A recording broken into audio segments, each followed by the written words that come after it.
राजा जनक, सीता मैया, कविराज विद्यापति के ई पावन मिथिला भूमि के नमन करे छी। मैं दरभंगा की धरती से स्वर्गीय महाराजा कामेश्वर सिंह जी को भी प्रणाम करता हूं। एक तो मिथिला की ये पुण्य भूमि और दूसरा आप जनता जनार्दन का आशीर्वाद। इससे बड़ा जीवन का सौभाग्य क्या हो सकता है।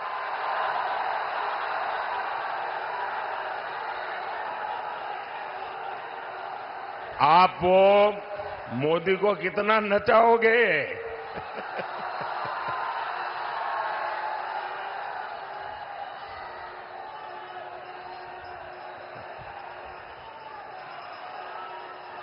वो एसपीजी वालों को कहिए वो मोदी को कब्जा कर ले।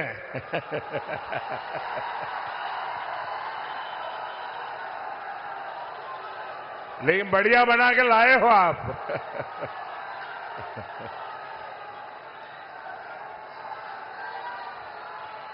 आपका बहुत बहुत धन्यवाद जी। बोले भारत माता की, भारत माता की। ये एसपीजी वालों को दे दीजिए। हाँ।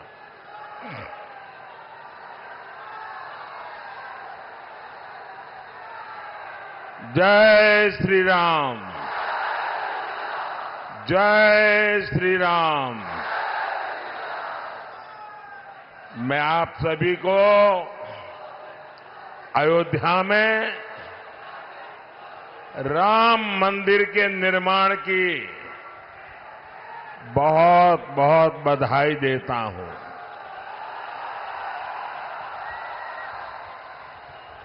पांच सौ वर्षों के बाद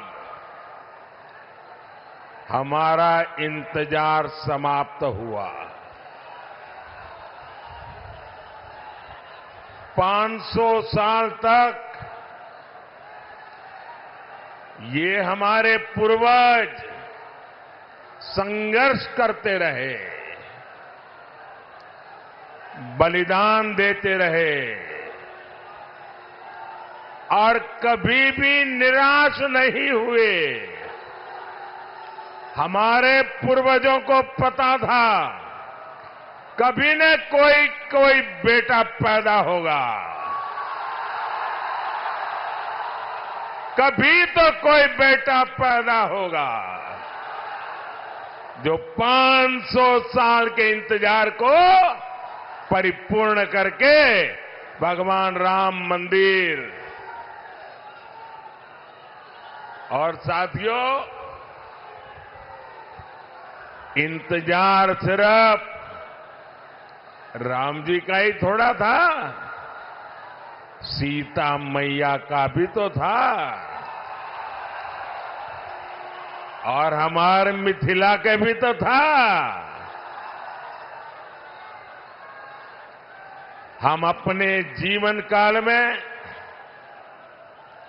ये शुभ समय देख रहे हैं। ये विश्वकर्मा भक्त आप नीचे रखो, पीछे लोग देख नहीं पाते। मैंने आपको देख लिया, सुखी रहो।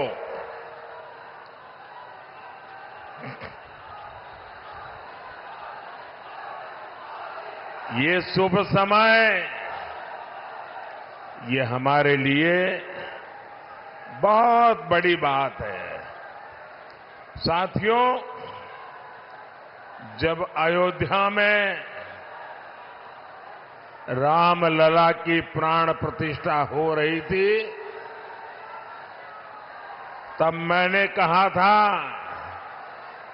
कि अब भारत आने वाले 1000 साल का भविष्य लिखेगा।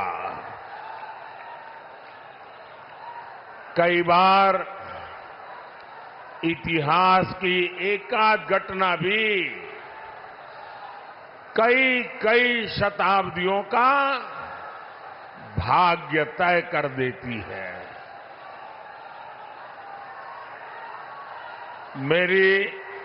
मेरी आप सबसे प्रार्थना है, देखिए जगह छोटी पड़ गई है, मैं जानता हूं आपको तकलीफ हो रही है,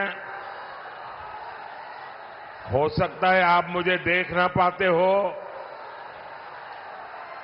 लेकिन उसके लिए हमें क्षमा करें।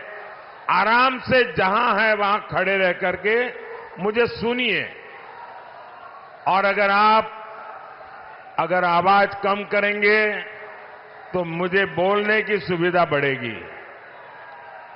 तो आपके आशीर्वाद है मैं बोलना शुरू करूं? आप शांति रखोगे? आप इतने अच्छे लोग हैं। आज से 1000 साल पहले जब पश्चिम से भारत पर हमले होने शुरू हुए थे, तब किसी ने नहीं सोचा था कि भारत 1000 साल की गुलामी में गिर जाएगा। जो बिहार देश को दिशा दिखाता था, वो ऐसे संकटों से घिरा कि सब कुछ तबाह हो गया। लेकिन साथियों, भारत के भाग्य ने आज एक बार फिर करवट ली है। बिहार के भाग्य ने एक बार फिर करवट ली है। 21वीं सदी में ये कालखंड ऐसा आया है जब भारत फिर से अपनी सारी बेड़ियां तोड़कर उठ खड़ा हुआ है। आज भारत की दुनिया में जो साख है ना, वो नई ऊंचाई पर है। आज भारत चांद पर पहुंच गया है, जहां कोई नहीं पहुंचा। 10 साल पहले हम दुनिया की 11वें नंबर की अर्थव्यवस्था थे। सिर्फ 10 साल में हम दुनिया की 5वें नंबर की अर्थव्यवस्था बन चुके हैं।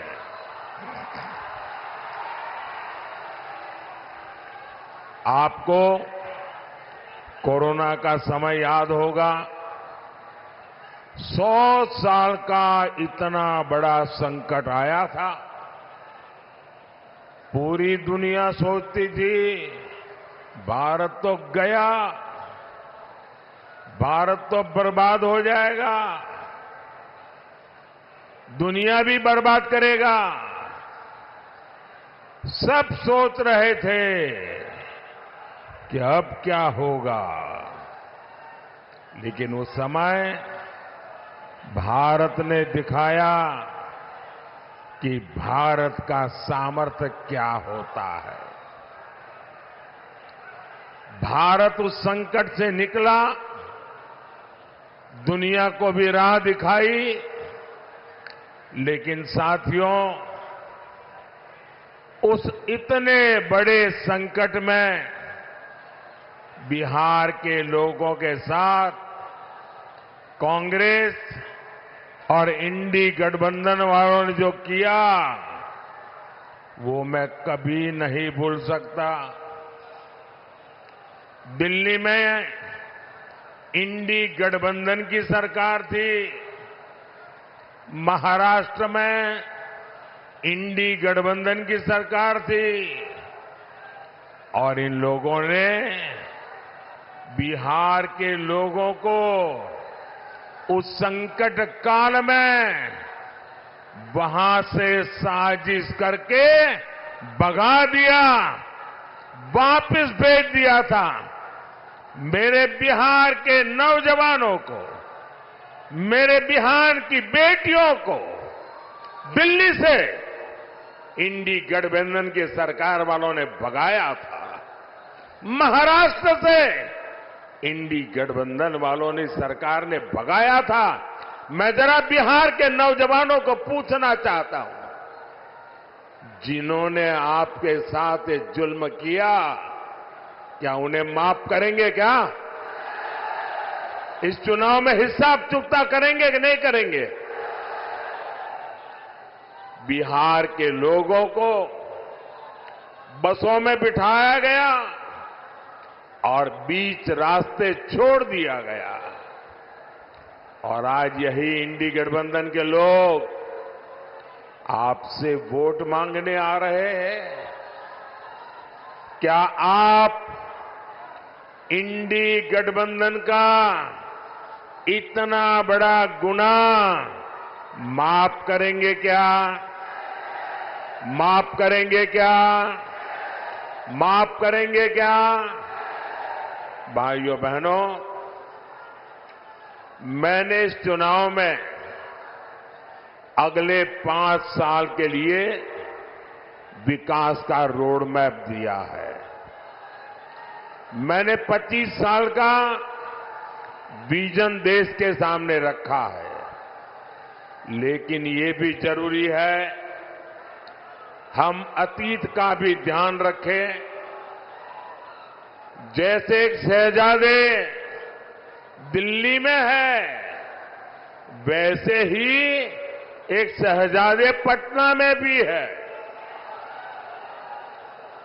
एक शहजादे ने बचपन से पूरे देश को और दूसरे शहजादे ने पूरे बिहार को अपनी जागीर समझा है। इन दोनों शहजादों के रिपोर्ट कार्ड एक जैसे ही हैं।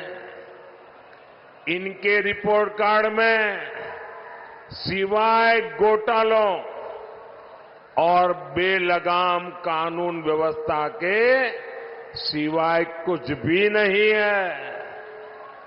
याद कीजिए कैसे बिहार में अपहरण उद्योग चलता था, कैसे बड़े बड़े घोटालों से बिहार के खजाने को लूटा जाता था, कैसे शाम होते ही हमारी बहन बेटियां घर से निकलने में डरती थी, कैसे नौकरी देने के पहले जमीन लिखवा ली जाती थी। साथियों, आज नीतीश जी के नेतृत्व में एनडीए सरकार बिहार के विकास के लिए दिन रात काम कर रहा है। हमारी प्रेरणा कर्पूरी ठाकुर है, जिन्हें कुछ समय पहले भारत रत्न देने का सौभाग्य हमें मिला है। पिछले 10 साल में बिहार में हमने 40 लाख गरीबों को पक्के घर दिए हैं। करीब 1.25 करोड़ गैस कनेक्शन दिए हैं। आज गरीबों को मुफ्त राशन, मुफ्त इलाज मिल रहा है। और अब मोदी ने ये भी तय किया है कि आपके परिवार में, बिहार में कोई भी 70 साल की ऊपर के बुजुर्ग होंगे तो अब उनके संतानों को उनकी बीमारी में इलाज का खर्चा नहीं उठाना पड़ेगा। अब ये खर्चा दिल्ली में आपका ये बेटा उठाएगा।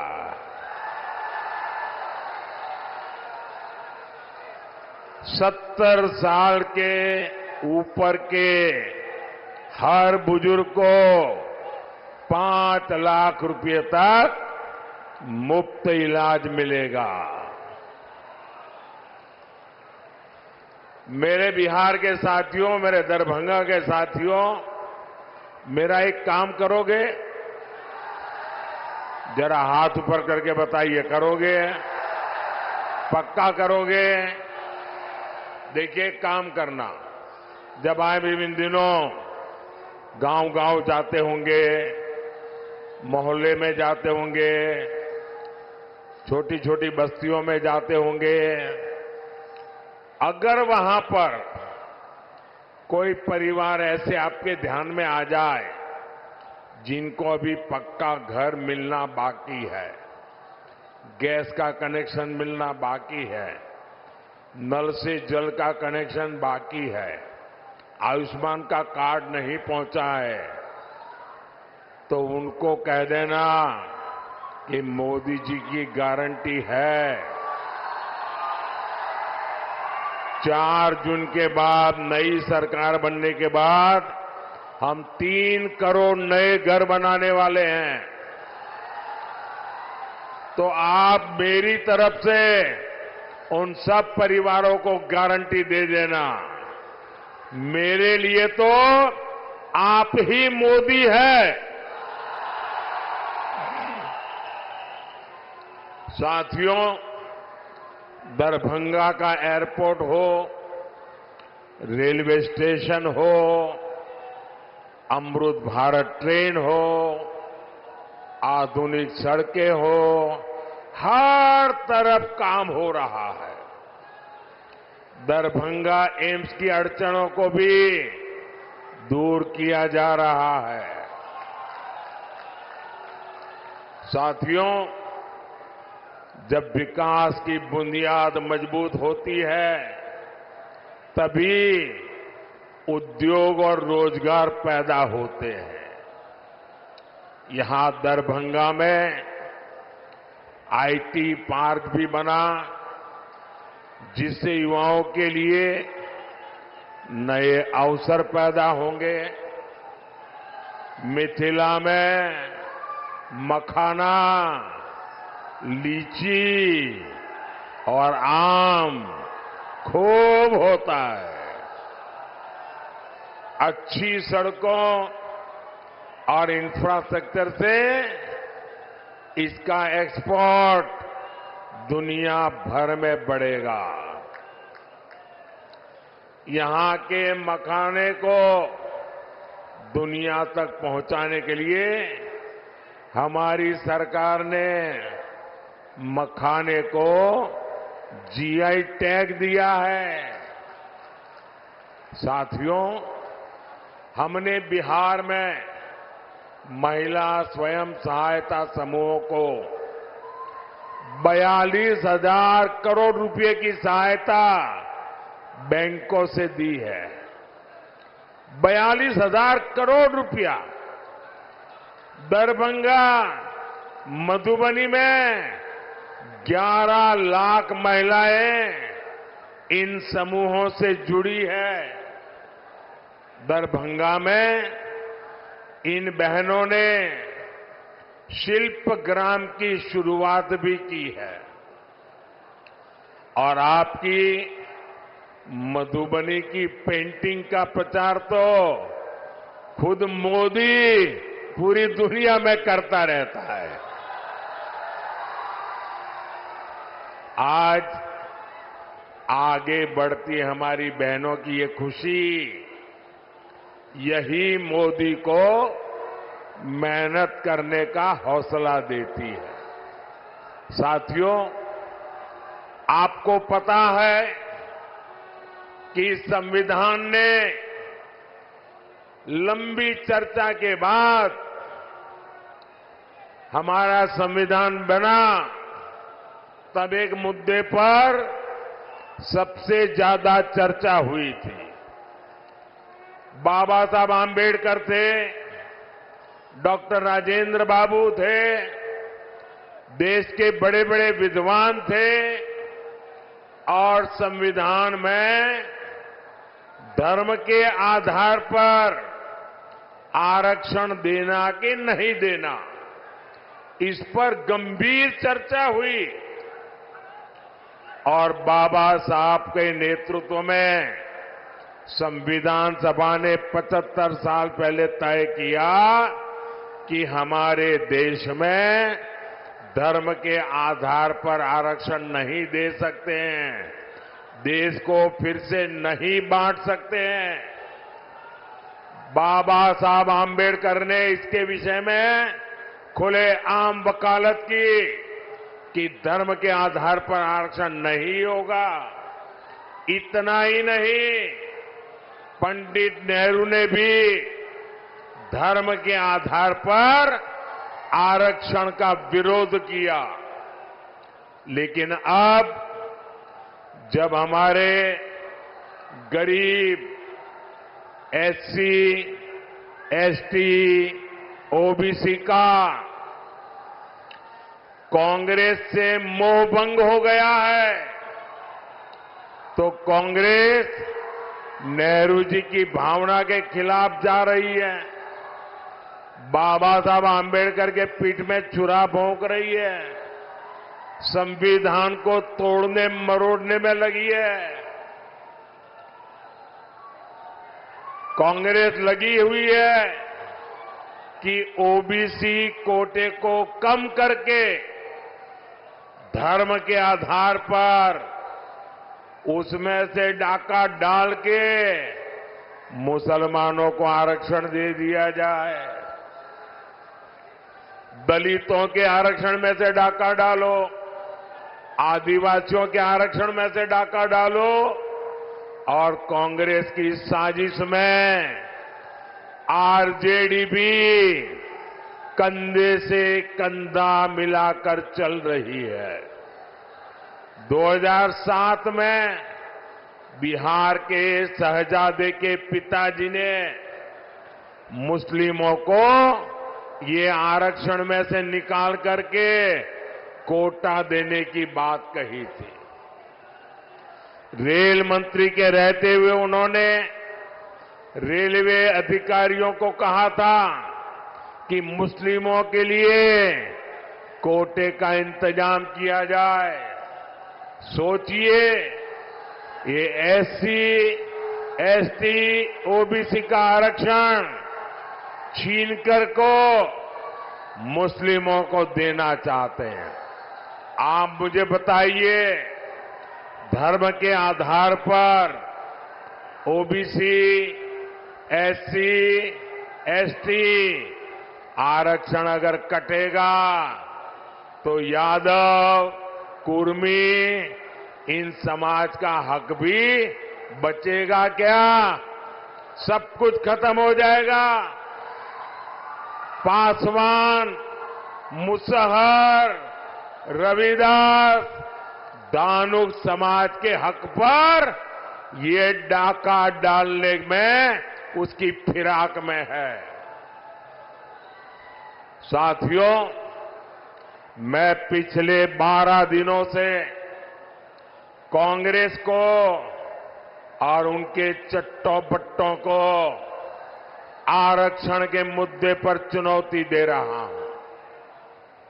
मैंने उनसे कहा है, मैंने लिखित में मांगा है कि इंडी गठबंधन धर्म के आधार पर एससी, एसटी, ओबीसी का आरक्षण छीन करके मुसलमानों को नहीं देंगे।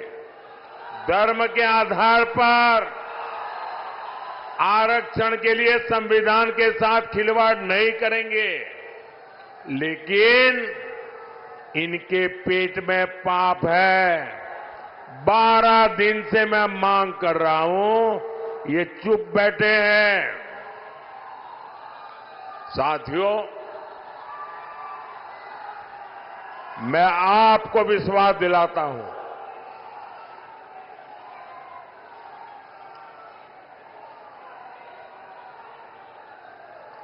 मैं आपको विश्वास दिलाता हूं, जब तक मोदी जिंदा है, जब तक मोदी जिंदा है, एससी, एसटी, ओबीसी के आरक्षण पर कभी भी मैं खिलवाड़ नहीं करने दूंगा। साथियों, मैंने जब से कांग्रेस, आरजेडी के इरादों को बेनकाब किया है, तो ये लोग बौखला गए हैं। अब आरजेडी ने ये गिनना शुरू कर दिया है कि सेना में कौन हिंदू है, कौन मुसलमान है। यही इनका असली चेहरा है।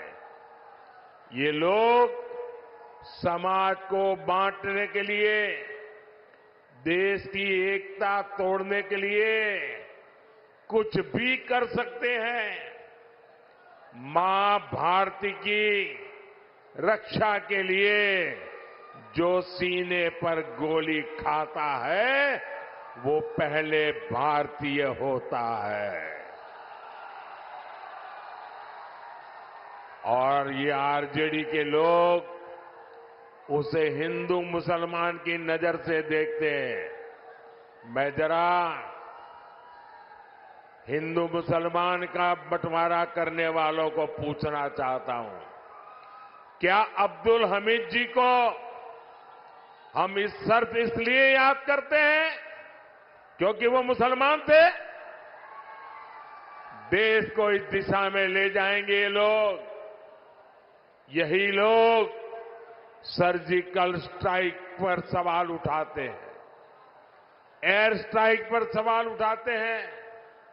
यही लोग आर्मी चीफ को गाली देते हैं।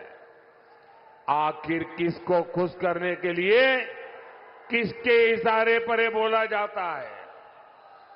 देश सब देख रहा है, जनता है, सब कुछ जानती है। देशवासी सब देख रहे हैं। साथियों, आरजेडी का इतिहास सामाजिक न्याय का मुखौटा लगाकर हमेशा तुष्टीकरण करने का रहा है।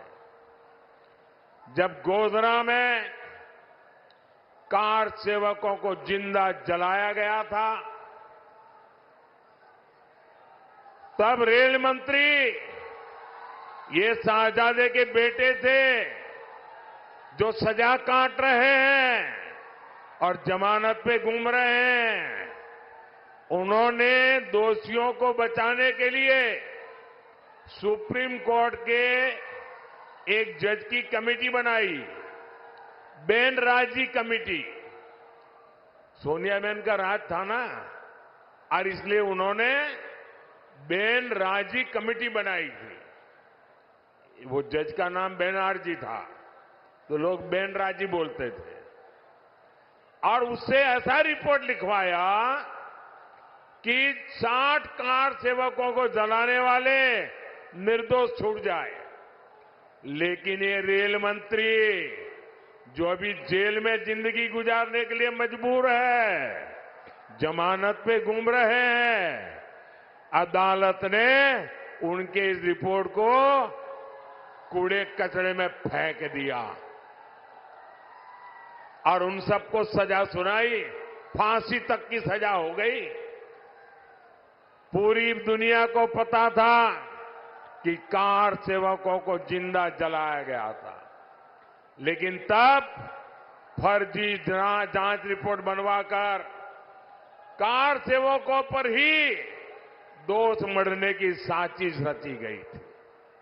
यही इनका इतिहास है, यही इनकी सच्चाई है। साथियों, हमें बिहार को लालटेन के दौर में वापिस नहीं जाने देना है। अभी आपको पता होगा, ये शहजादे दिल्ली वाले एक नई बात लेके आए हैं। आप मुझे बताइए भाइयों बहनों, हमारे परिवार में जो माता पिता होते हैं वो मेहनत करके कुछ न कुछ बचत करते हैं कि नहीं करते हैं? कुछ न कुछ बचाते हैं। उनके मन में रहता है कि एक छोटा सा घर बना दूं, बच्चों को काम आ जाएगा। एक छोटी सी गाड़ी ला दूं, बच्चों को काम आएगी। खेत खरीद के रखो, बच्चों को काम आएगा।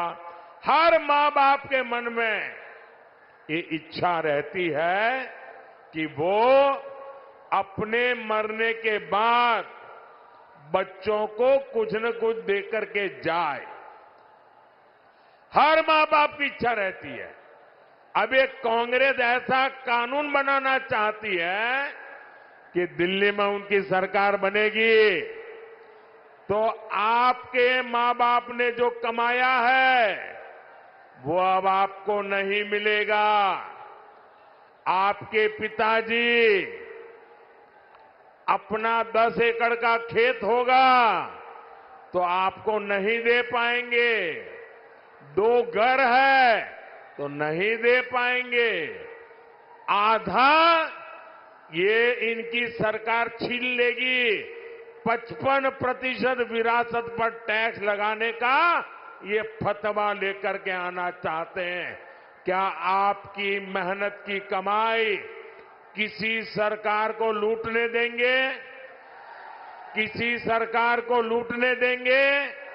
ये कांग्रेस वालों को लूटने देंगे? ये आरजेडी वालों को लूटने देंगे?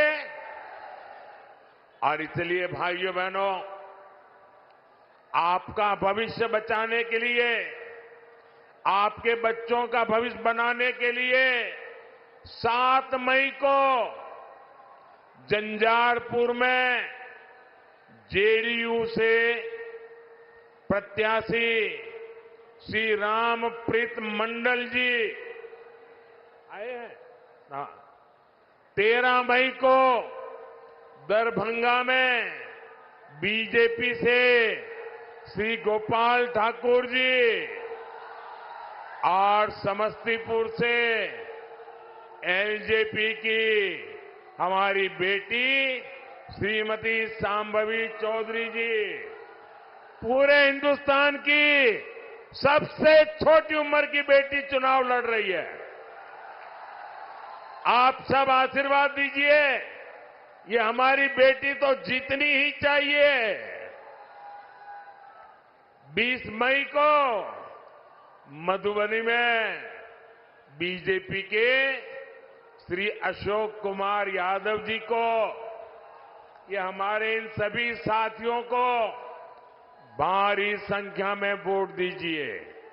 और जब आप उनको वोट देंगे ना, तो ये वोट सीधा सीधा मोदी के खाते में जाएगा। मोदी को मजबूती मिलेगी और मोदी मजबूती से आपकी 5 साल और सेवा करेगा। तो घर घर जाएंगे, ज्यादा से ज्यादा मतदान करवाएंगे। पहले मतदान फिर जलपान, ये पक्का करेंगे। अच्छा, मेरा एक काम करेंगे, जरा हाथ ऊपर करके बताइए, करेंगे? मेरा काम करेंगे। यहां से जाने के बाद हर घर जाना, घर घर जाकर के कहना कि अपने मोदी जी दरभंगा आए थे और मोदी जी ने आपको प्रणाम कहा है। मेरा प्रणाम पहुंचाएंगे, घर घर मेरा प्रणाम पहुंचाएंगे। बोलिए भारत माता की, भारत माता की, भारत माता की। बहुत बहुत धन्यवाद।